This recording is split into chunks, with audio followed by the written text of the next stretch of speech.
వడోదర వేదికగా న్యూజిలాండ్తో జరిగిన తొలి వన్డేలో టీమిండియా 4 వికెట్ల తేడాతో ఘన విజయం సాధించి 3 మ్యాచ్ల సిరీస్లో 1-0 ఆధిక్యంలోకి దూసుకెళ్లింది. కివీస్ నిర్దేశించిన 301 పరుగుల భారీ లక్ష్యాన్ని భారత్ మరో ఓవర్ మిగిలి ఉండగానే ఛేదించింది.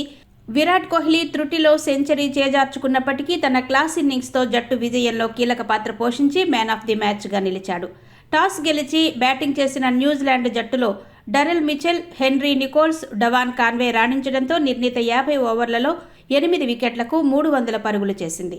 భారత బౌలర్లలో మహమ్మద్ సిరాజ్ 2 వికెట్లతో ఆకట్టుకోగా హర్షిత్ రాణా, ప్రసిద్ధి కృష్ణ కూడా 2 వికెట్లు పడగొట్టారు.